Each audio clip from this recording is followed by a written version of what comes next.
Les grandes plumes de la presse économique sont déjà là pour analyser avec nous la situation, l'évolution de l'actualité économique en République démocratique du Congo. Mesdames et messieurs, sur votre magazine Kiosque Éco, nous sommes là au rendez-vous, ce même visage avec qui nous allons échanger autour de 3 sujets principalement. Nous parlerons de ce rapport 2025 de la Banque mondiale, qu'est dire de la situation économique de la République démocratique du Congo. Nous parlons également de la facture normalisée avec les projections du gouvernement congolais via le ministère des Finances. On parle de 4 milliards de dollars américains mobilisés et nous allons quitter avec ce gouvernement souminois, peut-on dire souminois 2, et quelles sont les grandes attentes de la population. Nous parlerons aussi de qui, pour quels résultats ça se passe ici sur ce plateau.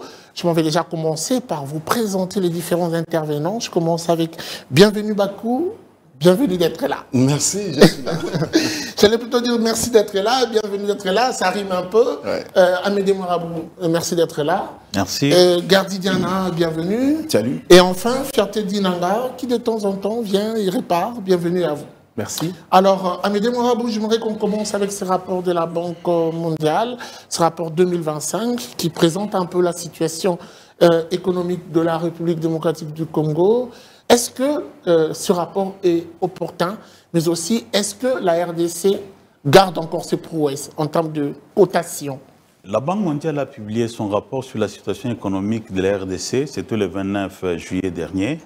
Il a présenté ce rapport en présence des 3 membres du gouvernement. Il y avait le ministre des Finances, Doudou Famba, il y avait le ministre du Budget, Aimé Boji, et le ministre de l'Industrie, Louis Watoum.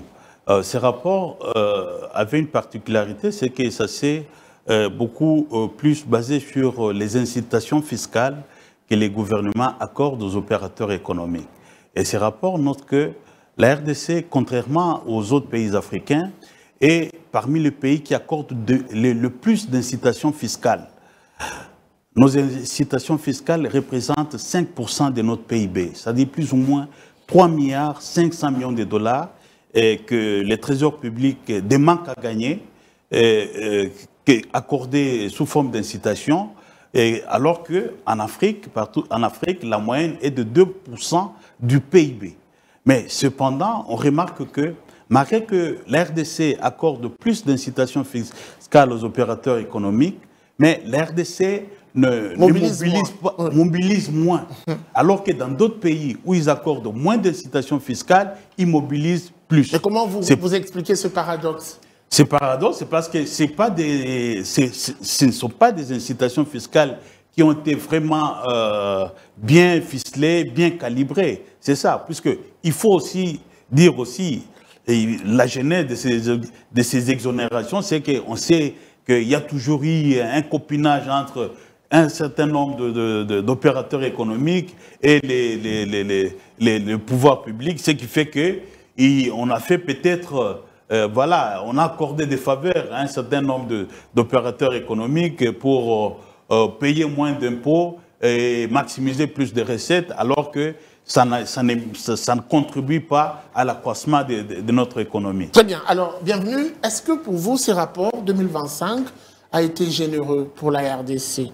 Ah non, non, non. Est-ce qu'il a tenu compte également de prouesses enregistrées par la République démocratique du Congo? Le rapport n'a pas été généreux. La Banque mondiale a des principes et ces principes ont été rigoureusement observés. Ce que moi j'ai constaté avec ce qu'on peut considérer comme prouesse, mais c'est plutôt une reconnaissance des efforts qui ont été fournis, c'est au niveau de la dette. Contrairement à une certaine opinion répandue par certains acteurs politiques et économiques, la RDC se serait excessivement endettée. Oui, explosion de dépenses, justement, ça fait actualité la semaine passée. Oui, la Banque mondiale est très claire là-dessus pour dire que la gestion de l'endettement a été très rigoureuse. Hein. Le terme utilisé par la Banque mondiale, c'était la rigueur. Cette gestion était mais beaucoup plus rigoureuse. Et puis, la Banque mondiale a estimé également qu'au niveau actuel, il y a plutôt allègement de l'endettement. Avec le régime Tshisekedi, il y a allègement de l'endettement en lieu et place du surendettement. C'était une réponse presque directe donnée à ceux qui avaient prétendu qu'il y avait surendettement. Et en plus, la dette se situe autour de 10,7 milliards de dollars américains, ce qui représente 22% du produit intérieur brut, en deçà de la moyenne africaine. Donc il y a des points positifs que la Banque mondiale a évoqués. Beaucoup d'autres près, la maîtrise de l'inflation, et puis même la dette intérieure, la Banque mondiale en a évoqué aussi. Mais ce qui est l'économie, la résilience de l'économie, oui. C'est que Amédée vient de soulever la question des exonérations. C'est une question c'est vraiment le point noir, cette tache noire de ce rapport. Oui, pratiquement parce que c'était beaucoup plus... Toutes les années précédentes, le rapport revient sur ce point. Oui, des exonérations qui n'avaient pas de raison d'être. C'était du copinage, et Amédée le dit après, moi j'ai du mal. Moi j'ai eu, il y a plusieurs années, j'avais fait un stage à la DGDA, à l'OFIDA de l'époque. On exonérait même les papiers hygiéniques. Et Perenco, hein, pour ne pas le citer, Perenco avait des exonérations jusque de papier hygiénique. Qu'on pouvait acheter à Liberté ici, qu'on pouvait acheter dans les supermarchés de Kinshasa. Ils importaient tout, y compris des choses qui n'avaient rien à voir avec l'économie, avec l'investissement. Comment est-ce qu'on peut accorder à un investisseur des exonérations sur tout? Au point que certains opérateurs économiques qui bénéficiaient des exonérations, ils importent de biens des sociétés qui sont actifs, qui n'ont pas d'exonération, et ils sont payés. Donc le manque à gagner est important. Et l'État congolais, j'ai appris que le ministre des Finances allait prendre une mesure pour arrêter les exonérations. Bon, il ne faut pas arrêter, il faut plutôt étudier et rationaliser, hein, voir les bonnes exonérations accordées et ne pas accorder des exonérations fantaisistes. On en a eu beaucoup, il y avait beaucoup trop d'exonérations fantaisistes, ce qui justifie d'ailleurs le fait qu'on mobilise moins. On mobilise moins de recettes par rapport aux autres, parce que simplement nos exonérations sont fantaisistes.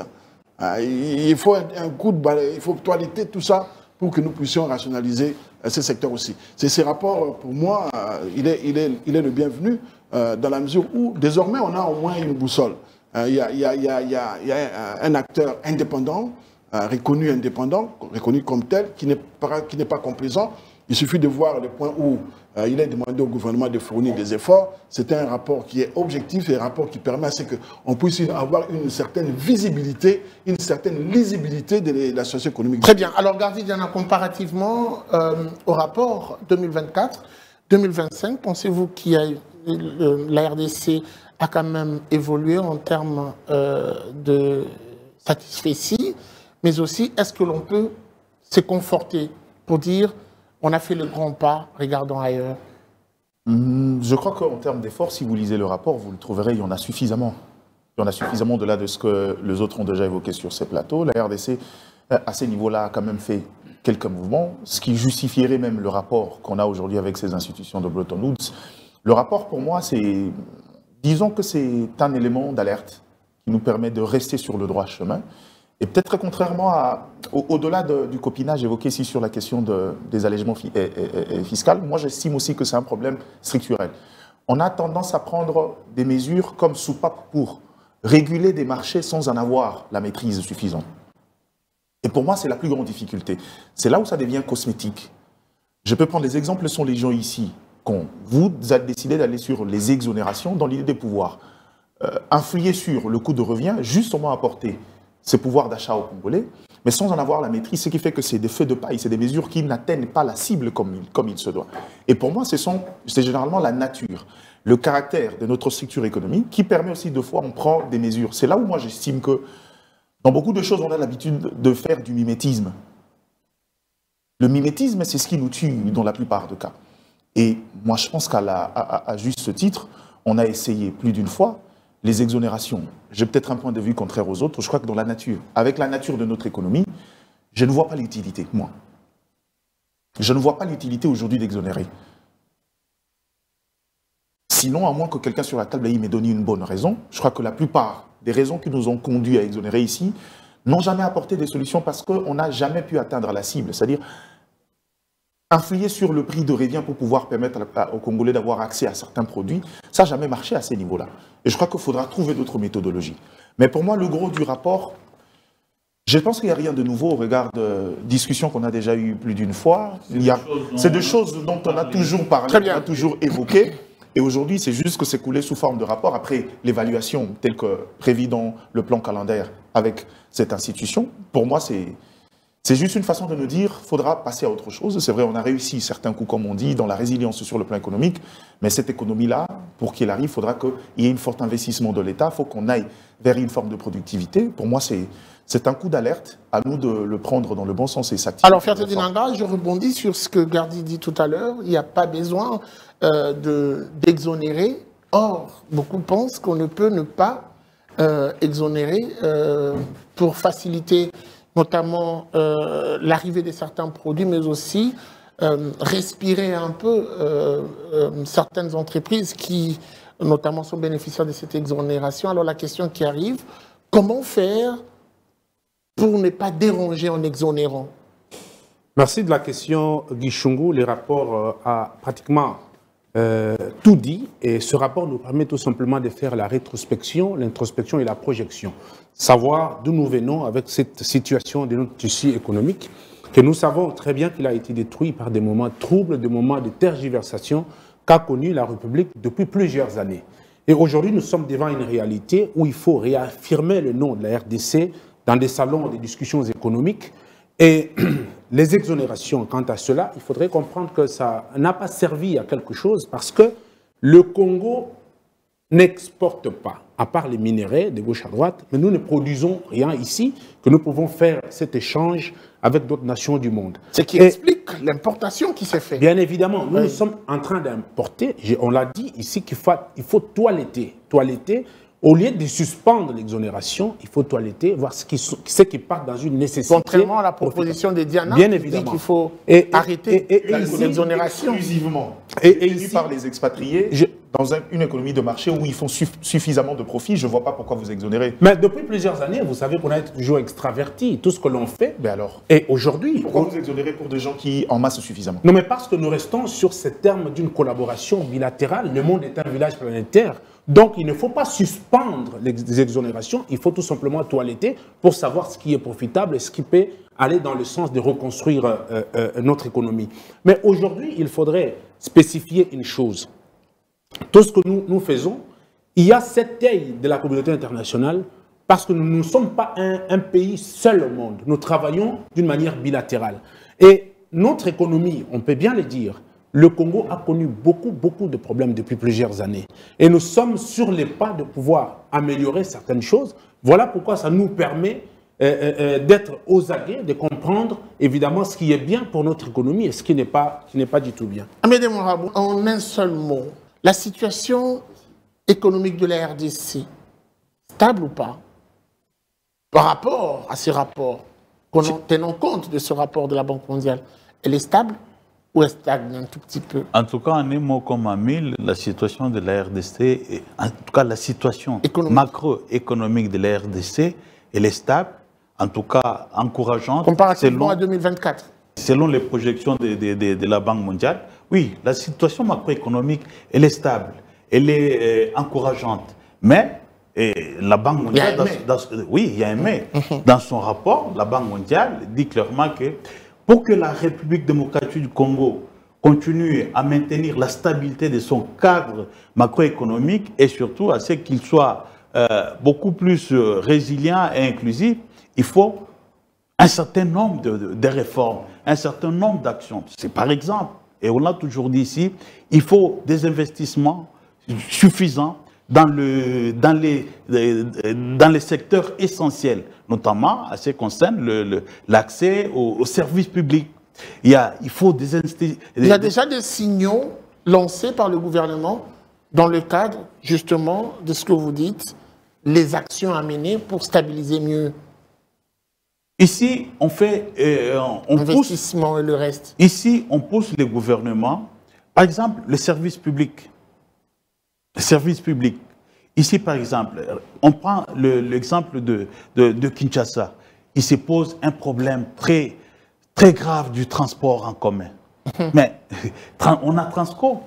Mais combien le gouvernement a investi dans Transco? Contrairement aux subventions qu'on a accordées aux pétroliers. Vous savez, je me suis toujours attaqué au fait que, selon le ministre Nicolas Kazadi, l'ancien ministre des Finances, pendant les 4 dernières années, on dépensait jusqu'à 340 millions de dollars par an sur les exonérations pétrolières.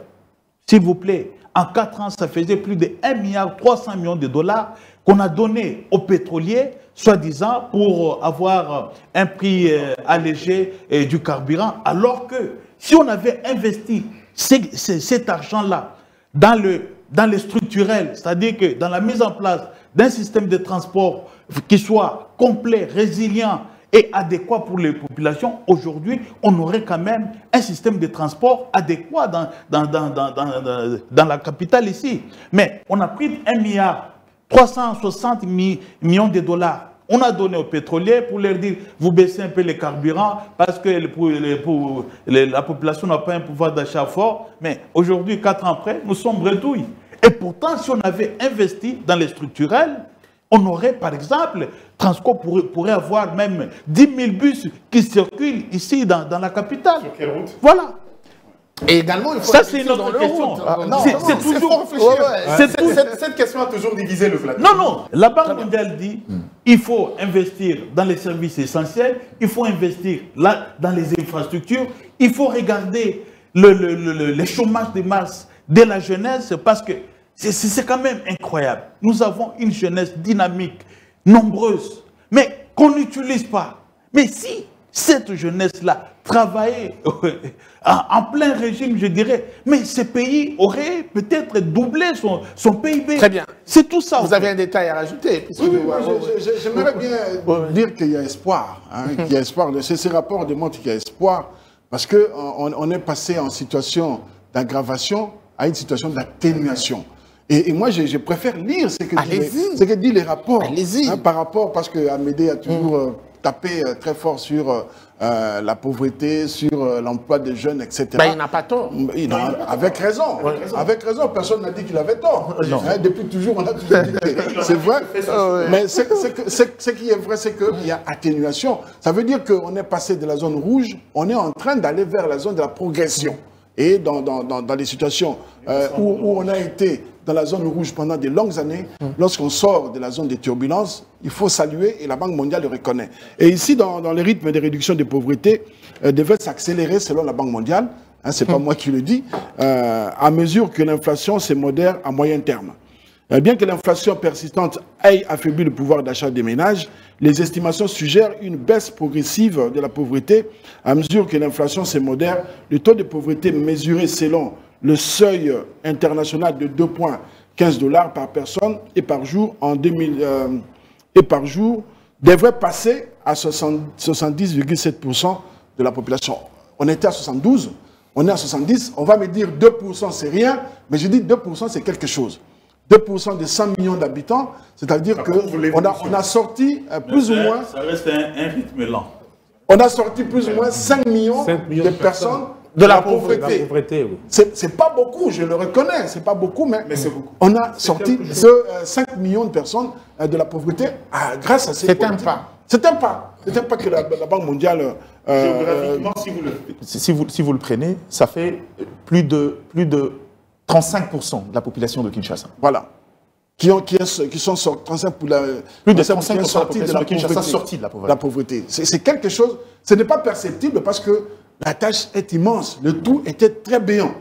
On va aussi, la Banque mondiale dit aussi que pour sortir durablement de la situation actuelle, ne continuez plus à compter seulement sur les ressources, les matières premières, les ressources minières. Il faut la revanche du sol. Il faut diversifier. Et la Banque mondiale dit exactement ceci.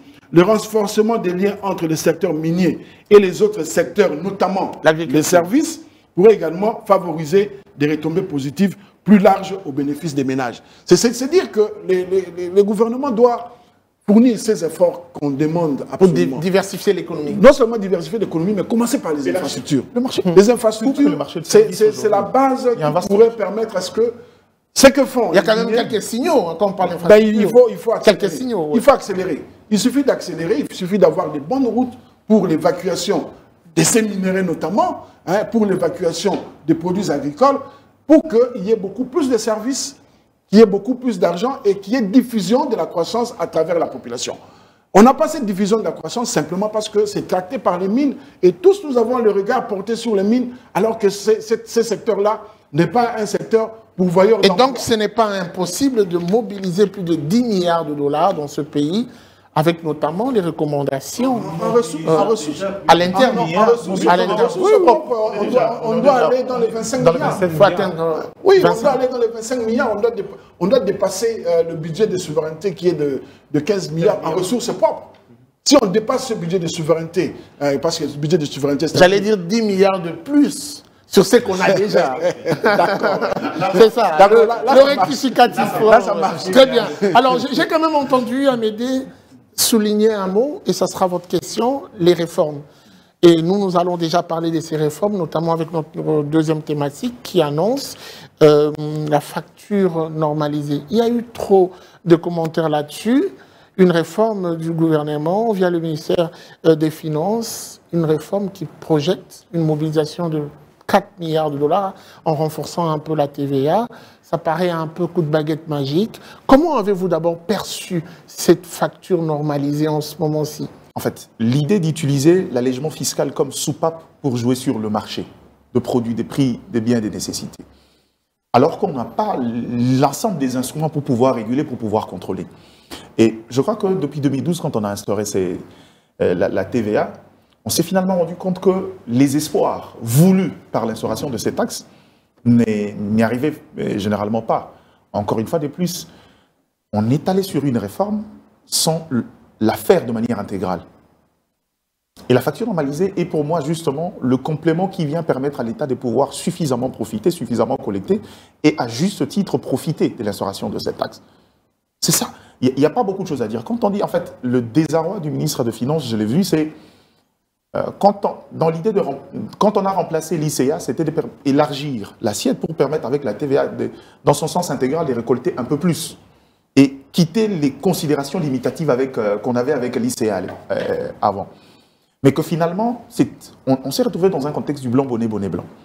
Pourquoi? Parce que ceux qui ont réfléchi autour de cette réforme ont également dit que pour réussir cette réforme, il fallait un certain nombre de réformes, notamment la facture normalisée. Moi, je me pose toujours la question de savoir pourquoi, depuis 2012 jusqu'à aujourd'hui, on a tardé à pouvoir aller dans ce sens-là. Et qu'aujourd'hui, on y va. Même quand on parle, il faudra être prudent. C'est-à-dire qu'on est encore dans la phase pilote. La réforme, en soi, est encore dans sa phase expérimentale. Mais on s'est rendu compte, finalement, que les choses vont pour les mieux. L'objectif de l'État, c'est de pouvoir mobiliser près des 4 milliards. C'est un objectif raisonnable, à mon sens, avec ce qu'on peut mobiliser. Mais je reste encore convaincu qu'il y a encore suffisamment de choses qu'il faut faire, notamment au niveau de régie financière. La TVA, au-delà du fait qu'il peut apporter suffisamment avec la facture normalisée, je pense que si on essaye de capter également la masse des opérateurs sur place, qui généralement fouillent sur, j'ai envie de dire, le listing pour être un peu plus clair, de la DGI, qui a un registre qui ne reflète pas, il faut le dire la vérité, le marché congolais, il y a suffisamment d'efforts qu'on peut faire et rien qu'avec la TVA aujourd'hui, on peut aller. Moi, je pense quand même on peut aller au-delà de 4 milliards. Qu'est-ce qui dérange? Si au préalable, on réussit à, je vais utiliser un terme qui n'est peut-être pas économique, si on réussit à recadrer le secteur encore, le système de la DGI, par exemple, je dis on va aller vers la numérisation. L'expression m'échappe encore jusque-là, mais la liste, encore le registre de la DGI, ne reprend pas. Il y a eu un travail qui a été fait avec l'IGF aujourd'hui, on a fini par se rendre compte qu'il y a près de 900 sociétés échappées au contrôle de l'État congolais. J'estime que c'est encore minimaliste. On peut aller bien plus que ça. Dans les secteurs miniers, si vous interrogez la RSP, et je crois que c'est un débat qui est né depuis un certain moment au Katanga, vous verrez qu'il y a beaucoup de sociétés fonctionnels là-bas, mais qui ne sont pas répétés, qui ne rendent pas à l'État ce qui se doit. Je crois que dans le jour à venir, ça sera un dossier qui coulera sur la tête. Et justement, la question, qu'est-ce qui dérange aujourd'hui au point de faire intervenir la facture, la réforme sur la facture normalisée? La question n'est pas qu'est-ce qui dérange. La question aujourd'hui, c'est que qu'est-ce qui a conduit à ce qu'on accélère ce processus? La réforme, je vous rappelle, c'est depuis 2017 qu'on s'est engagé dans la dynamique de relancer la facture. La réforme vient résoudre un problème, c'est lequel? Non, mais j'ai déjà dit ça. C'est ça, la capacité de mobilisation de l'État. on ne collecte pas suffisamment ce qu'on devrait avoir avec la TVA. Et on est aujourd'hui à moins d'1 milliard, alors qu'à la limite, on devrait aller jusqu'à 4 milliards. Mais faites-nous voir par quel mécanisme aujourd'hui la facture normalisée permettra au gouvernement de collecter mieux qu'hier. La facture normalisée aujourd'hui est un instrument qui permet à l'État, à la source, de pouvoir établir un système, une base de données cohérent, efficient, qui permettra à l'État de ne pas se faire burner par la plupart des opérateurs qui aujourd'hui sont dans la double facturation et tout ce qu'on connaît comme fléau aujourd'hui, qui permettent que... Je prends un autre exemple. On est allé en 2022 pour alléger le prix d'un certain nombre de produits de première nécessité. On a carrément supprimé la TVA. Pourtant, les opérateurs continuent à percevoir la TVA sans le reverser sur la caisse de l'État parce que justement, il n'y avait aucun mécanisme de contrôle. Et aujourd'hui, avec cette facture normalisée, ça permet à l'État de centraliser les efforts dans ses rapports avec les opérateurs économiques. Très bien. Alors, oui, vous allez appuyer justement avec ma question qui suit. Certains observateurs disent, dans le secteur des finances, c'est une réforme de trop et une réforme de plus. Cette facture normalisée. Pas du tout. Oui, renchérissez avec votre... Non, ce n'est pas une réforme de trop, ce n'est pas une réforme de plus. La réforme de la facture normalisée, c'est une réforme clé sur la digitalisation de services fiscaux de la RDC. Guy Chungu, vous voyagez beaucoup, je sais que vous voyagez beaucoup. Si vous êtes sur la place de Paris, vous entrez dans un café, vous demandez un café et on vous donne la note. Si vous regardez, vous verrez qu'il y a un taux appliqué sur la TVA. Si vous entrez dans une station-service, vous payez du carburant. Dès qu'on imprime la facture, vous verrez qu'il y a la TVA qui est mentionnée sur la facture. C'est là où tous ces pays occidentaux, ils sont forts dans la mobilisation des recettes publiques. C'est pour dire qu'en République démocratique du Congo, ce qui a manqué jusque-là, pour que cette réforme de la TVA ne puisse pas être probante, ne puisse pas produire les fruits escomptés, parce qu'il manquait l'élément central qui est les dispositifs électroniques fiscaux. C'est-à-dire que la caisse enregistrée, c'est l'élément central. C'est-à-dire que c'est un dispositif électronique fiscal qui est connecté directement à l'administration fiscale, si bien que si tous les opérateurs économiques l'utilisent pour prélever les transactions, c'est-à-dire qu'en temps réel, l'administration fiscale, c'est non seulement votre chiffre d'affaires, mais exactement ce que vous, en tant qu'opérateur économique, vous lui devez en ce qui concerne, par exemple, la TVA. C'est ça, donc, c'est ça le cœur de cette réforme. Et donc, aujourd'hui, le ministre des Finances, Doufamba, a lancé la généralisation de cette facture normalisée, du moins, en tout cas, jusque-là, pour les grandes entreprises, et à partir de janvier, ça sera pour toutes les entreprises. Donc, c'est pour le gouvernement, en tout cas, cette facture normalisée, ça sera un levier pour maximiser la mobilisation des recettes. Très bien. Alors, avant que vous me preniez la parole, bienvenue Bakou, tout à l'heure, Amédée a présenté les avantages de cette facture, mais des avantages qui bénéficient beaucoup plus, je vais dire, à l'État, notamment dans la maximisation des recettes. Parlons de la population qui doit être au centre de la réforme aussi. Qu'est-ce qu'elle gagne directement de cette réforme? Non, la population est le premier bénéficiaire. Oui, en quoi faisant de la réforme. Oui. Je voulais juste, parce qu'Amédée a suffisamment expliqué ce qui se passe, mais je voulais l'expliquer en des termes compréhensibles par tout le monde, pour dire qu'avec la facture normalisée, lorsque vous achetez un article dans un supermarché, immédiatement, selon les dispositifs électroniques qui est mis en place, immédiatement l'administration fiscale sait combien il retire, et combien elle retire de l'article que vous avez acheté. Alors qu'auparavant, cet argent était ponctionné par l'opérateur économique avec aucune certitude que cet argent sera reversé à la direction des impôts. Donc, et puis, quand on sait que, et là je réponds maintenant à votre question, lorsqu'on sait que l'argent collecté, l'argent mobilisé par les trésors publics, c'est pour les investissements, c'est pour payer les salaires, c'est pour le fonctionnement des institutions, c'est pour construire les écoles, amener les enseignants à aller à l'école, c'est pour l'armée. Donc, lorsque les trésors publics mobilisent plus, on peut aussi davantage investir en faveur de la population. Donc, le bénéfice est un grand bénéfice pour la population, cette facture normale. Quelles sont les garanties sécuritaires? Bon, les garanties qu'il n'y aura pas de fraude, c'est justement l'efficacité de ces dispositifs électroniques fiscaux que la DGI est en train de mettre en place. Et moi, ce qui m'a inquiété, c'est que j'ai appris qu'ils avaient 1000 dispositifs, mais on a plus que 1000 entreprises dans ce pays. Hein, et il ne faudrait pas se concentrer. Et moi, c'est la faute que je n'arrête pas de formuler. C'est une erreur monumentale de penser qu'on doit continuer à se concentrer sur les 300 ou 400 000 contribuables connus. Hein, il ne faut pas presser et ne prendre en compte que cela. Il faut élargir l'assiette. Est-ce que les opérateurs économiques ne seront pas dérangés par cette facture? Non, ils ne seront pas du tout dérangés parce qu'ils le font déjà. Ceux qui étaient dans la norme, ils n'ont pas à avoir peur. Ils n'ont pas à avoir peur. Parce qu'on doit dire que c'est une facture qui fait peur, en tout cas. Ben si, ça fait peur. À certains opérateurs économiques. Ça veut dire que certains opérateurs économiques c'est quoi leur grande crainte? étaient en train de frauder, étaient en train de prendre de l'argent de l'État.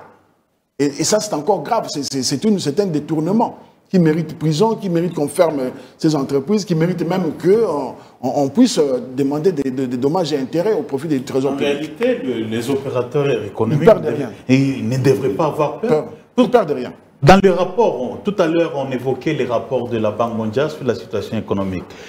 Dans ce rapport, c'est dit que pour les opérateurs économiques, l'administration fiscale constituait l'obstacle majeur à leurs activités. Pourquoi? Parce qu'ils n'aiment pas être en contact avec les agents de fisc et tout. Ici, avec la facture normalisée, c'est la digitalisation du système de perception de cet acte. Ça veut dire que si la DGI, déjà à partir de son data center, de son QG, il voit que cet opérateur, il collecte normalement la TVA, il ne va pas envoyer les agents, le déranger. Donc, la digitalisation des services fiscaux, ça permet à ce que les opérateurs économiques puissent exercer leurs activités en toute quiétude, sans dérangement, voilà, à tout moment. Fierté Dinanga, un commentaire sur cette réforme. Voilà, ça veut dire qu'on quitte à une histoire floue vers la normalisation. Donc, tous ces opérateurs économiques qui sont ici, ils ont l'obligation de se soumettre à ce nouveau système parce qu'ils œuvrent sur notre sol.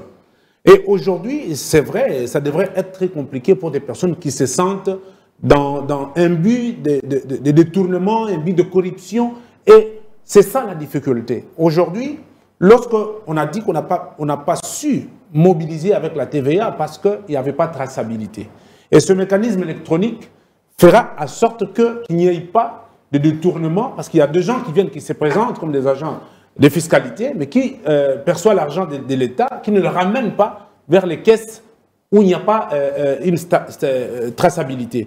Donc aujourd'hui, on va dire que ce mécanisme qui se met en place va nous permettre de pouvoir tracer, mais aussi sécuriser, nous permettre à mobiliser plus de recettes. Très bien. Alors, on va prendre notre troisième sujet.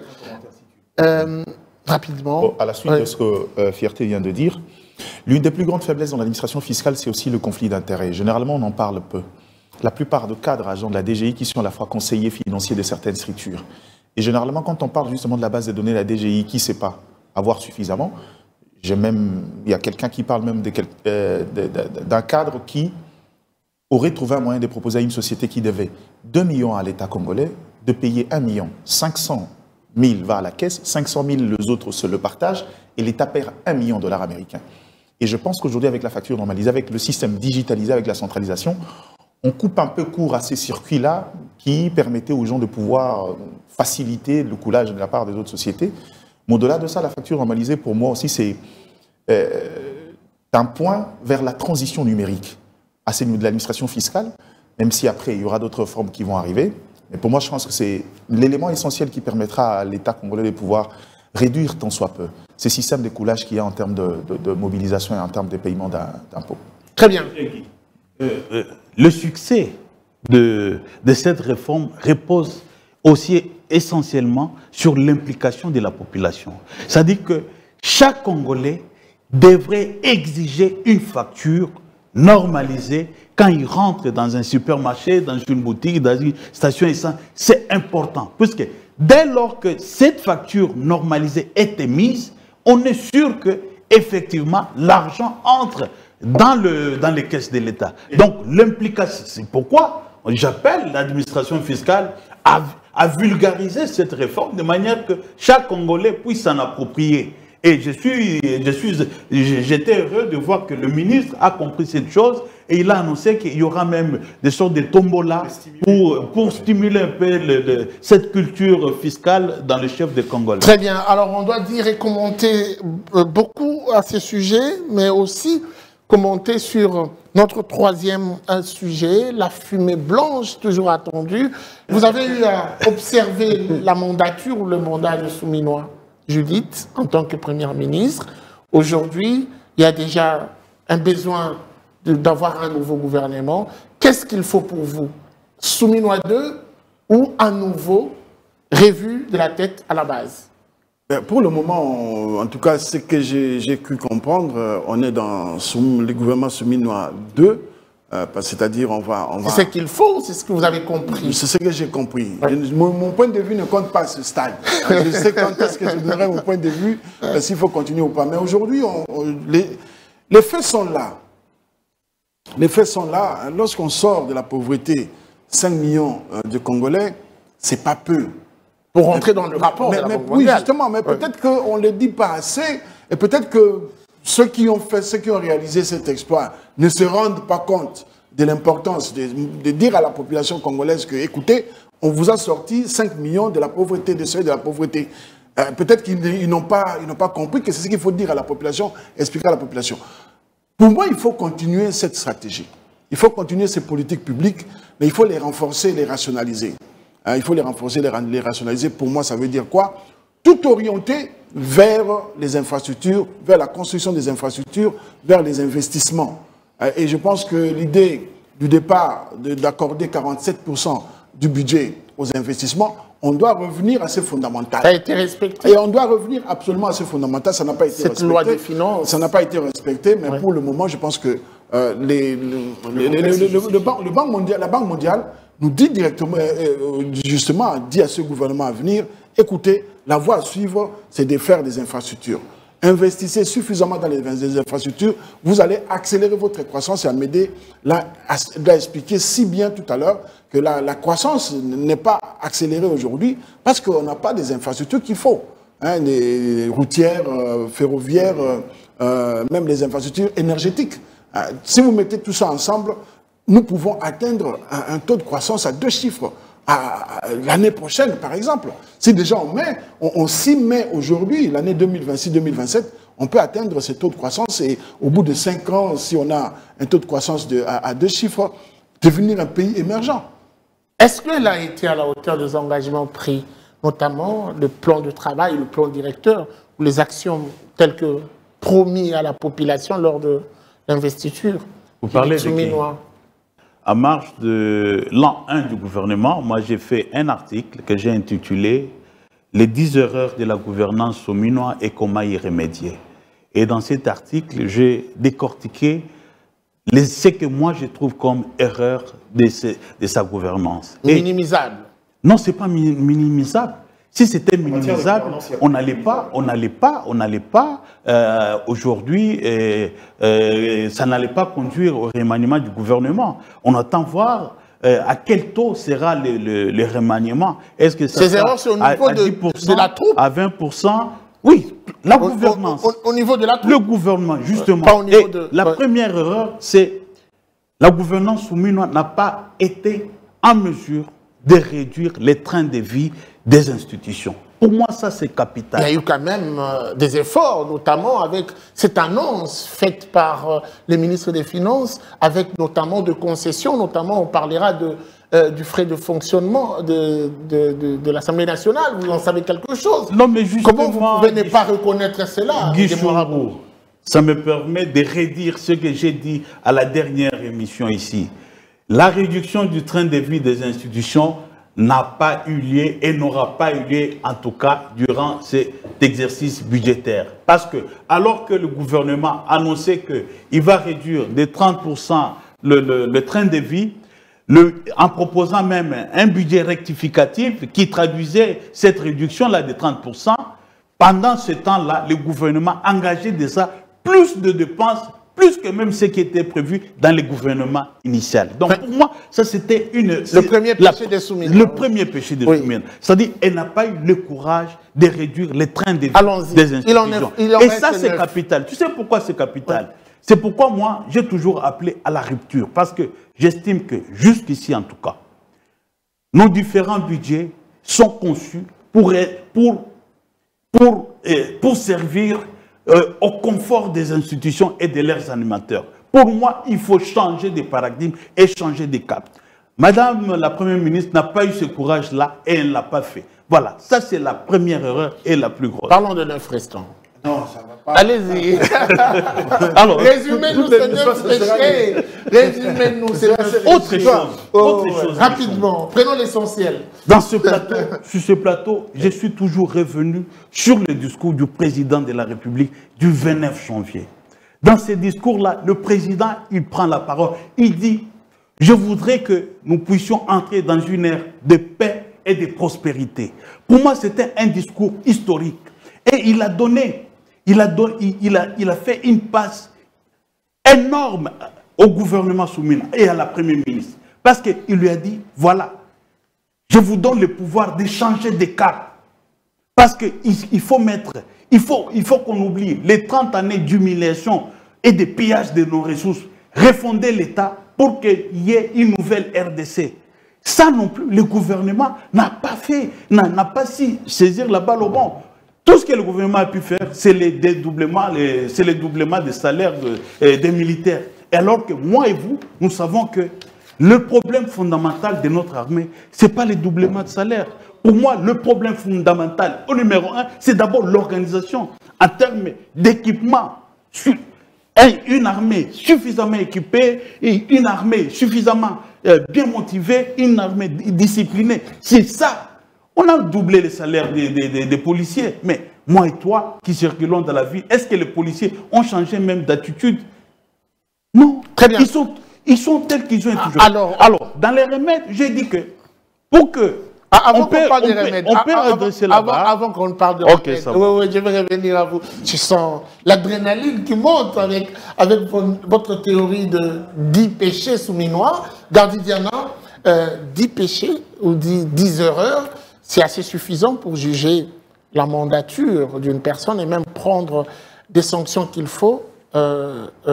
Amédée Mouarabou présente clairement ces 10 erreurs du gouvernement souminois. Votre réaction à ce sujet? Bon, Amédée Mouarabou est un journaliste économique des surcroît qui a constaté ces 10 erreurs. Je ne viens pas répondre à Amédée Mouarabou. Je crois que moi, en parlant, j'ai une thèse que les gens connaissent également. Oui. Seulement, là où je veux le rencontrer, c'est que quand il évoque les discours du chef de l'État, quand il veut une période de prospérité et de paix, je crois que depuis que le chef de l'État est au pouvoir, sur le plan sécuritaire, personne n'a fait mieux que le gouvernement souminois, qui aujourd'hui nous a engagés dans une autre dynamique diplomatique qui nous conduit vers une dynamique de paix. Même pas le prédécesseur de Souminois. Je dis personne. Je crois que c'est la seule qui répond valablement à cette demande-là du chef de l'État en termes de discours. Si on veut parler de question de prospérité, interrogeons le chiffre économiquement aujourd'hui. Parlons de la question de la gouvernance de finances publiques. Ce n'est pas un gouvernement parfait. Mais si aujourd'hui on veut aller dans le retouche, c'est parce qu'il y a des acquis à consolider aujourd'hui. On parle, c'est vrai, de la rémunération de militaires, on parle du problème de... On ne va pas y revenir sur la question de l'armée. La question de l'armée est très complexe et très transversale. Mais je pense aussi qu'autour de cette table, les gens seront d'accord que la première de choses, parmi les fondamentaux, c'est aussi révaloriser ces métiers de militaires.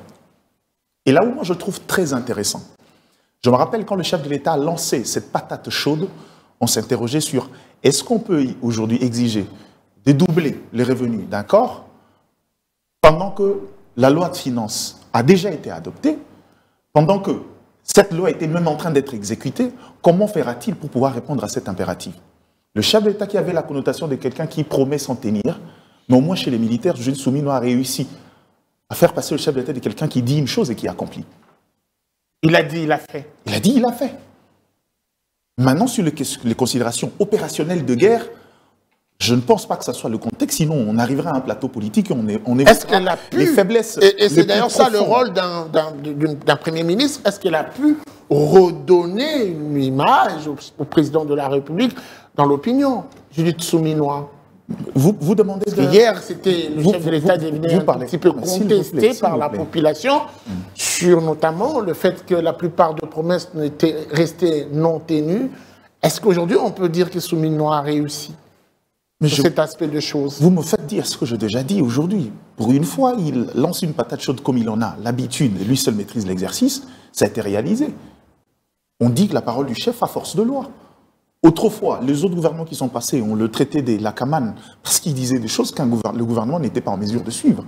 C'est vrai, il y en a encore dans la liste. Mais si on veut parler de ces gouvernements souminois-là, en termes de chiffres, en termes d'exécution, trouvez-moi... Il en a donné 10. Non, jusqu'à là, il en a laissez-moi poser ma question. Il en a donné 10 des erreurs qui caractérisent le gouvernement souminois. J'aimerais que vous puissiez nous donner 10 raisons pour lesquelles Souminois doit au moins de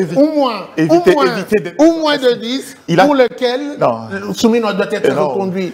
Parlez de Souminois 2. Non, ne vous en faites. Parlons de 5, Parlons de 5, allez-y. Ce n'est pas une émission musicale où vous voulez une comparaison. Qui ne sont pas les 10 erreurs. Non. J'ai rencontré les deux seules préoccupations. Les 10 erreurs d'Amédée, je ne connais pas, je n'ai pas eu la chance de lire l'article, je vais le lire juste après. Donnez-nous-en 5. Je suis revenu. Ne donnez pas l'impression aux gens qu'on est ici protagonistes entre anti et pro-Souminois. Non, réfléchissez. Il a justifié sa théorie. Donnez-la vôtre. Vous prenez beaucoup plus de temps. Allez-y. Vous savez qu'aux grands esprits, vous ne m'amenez pas à dire ce que vous voulez que je dise. Il a dit 10 erreurs. Aujourd'hui, on parle de l'émission. Vous avez posé la question, Souminois ou pas. Est-ce qu'il méritait? Je suis revenu sur des éléments. J'ai rencontré là où il a évoqué la question du discours historique du chef de l'État. Aujourd'hui, je n'ai pas voulu aussi évoquer, parce que la plupart des chiffres, notamment en termes de réduction de pauvreté, on en a largement parlé ici.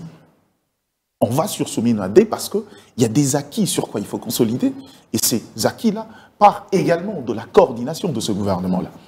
Je sais que malheureusement, le Congolais, on a l'habitude de premiers ministres tonitruants qui sont constamment là en train de parler à tout va, à gauche, à droite. C'est peut-être pas son acabit, c'est pas sa tasse d'été, elle n'en a pas l'habitude, ça c'est une certitude. Mais elle a interrogé les chiffres, interrogé les actions en interne. Donc en gros, aujourd'hui, il n'y a pas de parfait, il y a beaucoup de choses qu'on reprocherait à ces gouvernements. Mais je pense que si on veut aller dans les approches comparatives, on va se perdre. Très bien. Alors, et je crois qu'aujourd'hui, le gouvernement Souminois est là pour résoudre 2-3 trucs. En fait, ces gouvernements-là, si on veut parler Souminois, vous savez qu'il y a des challengers, même venus de l'opposition. Si on veut rester sur Souminois, parce qu'il y a certainement des acquis qu'il faut consolider. Très bien. Quand on parle de tout ce qu'on a évoqué ici avec le Fonds monétaire international, avec la Banque mondiale, c'est encore Souminois. Ouais. Et d'ailleurs, c'est une précision de taille à apporter à ceux qui nous suivent. Beaucoup ont tendance à vouloir dissocier les actions menées par le membre du gouvernement et le jugement qu'on accorde ou qu'on apporte à la Première ministre. Alors la question, la même, elle vous est adressée. Beaucoup de commentaires autour du retour Souminois 2. Vous, je pense que vous avez aussi une appréciation, mais moi je vais vous amener beaucoup plus pour parler des animateurs, des collaborateurs des Souminois, les ministres.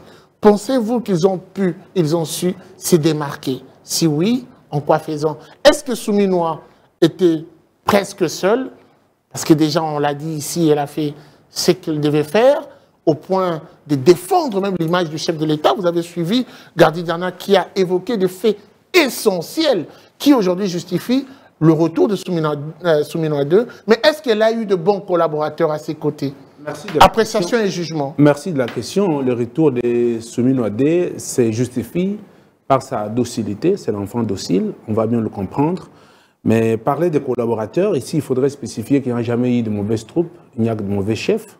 Si l'on constate dans les chefs de certains collaborateurs de la Première ministre des incohérences, et ce qu'il y a d'ailleurs, poussé à ce qu'il y ait remaniement, il y a des personnes qui se sont démarquées dans leur secteur d'activité, qui ont bien travaillé, mais il y a ceux qui n'ont pas bien travaillé, mais se référant au discours du chef de l'État ou à l'annonce dans son dernier Conseil des ministres, au sein duquel il a promis que le gouvernement qui va arriver sera un gouvernement resserré, mais aussi adapté, un gouvernement de personnes qui vont bien travailler. Nous allons dire, bah, écoutez, c'est les besoins qui créent l'organe, les besoins a fait qu'il y ait un nouveau gouvernement.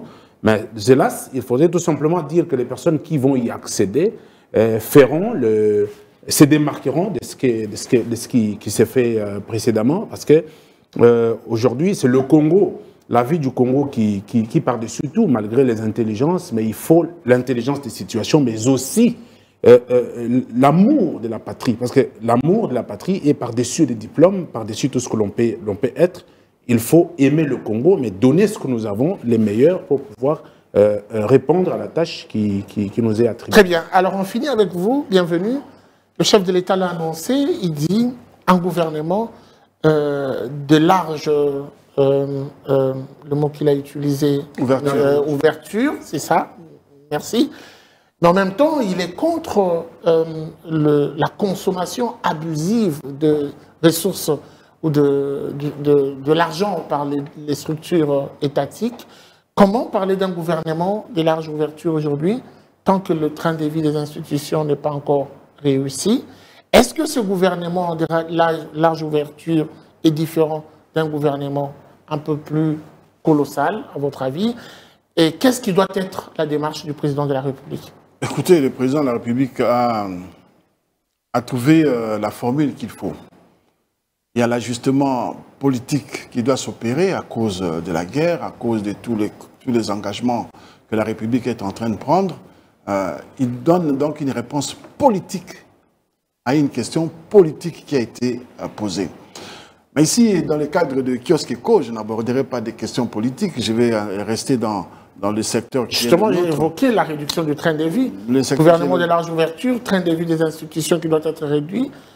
Est-ce que ça ne dérange pas quelque part? On peut faire l'ouverture avec 20 ministres. C'est jouable. Etienne Tshisekedi, à la sortie de la conférence nationale, avait fait l'ouverture avec 22 ministres. On peut le faire, on peut le réussir. Le problème, ce n'est pas le nombre. Le vrai problème, c'est la qualité de ceux qui vont travailler. Parce qu'il faut toujours avoir en tête, pour le moment là, et si moi j'étais le président de la République, je demanderais aux politiques d'attendre. Les politiques doivent attendre, ils doivent patienter. Aujourd'hui, ce sont les technocrates, ceux qui ont les profils technocratiques, qui pourraient prendre les affaires et continuer les réformes qui sont en train d'être menées.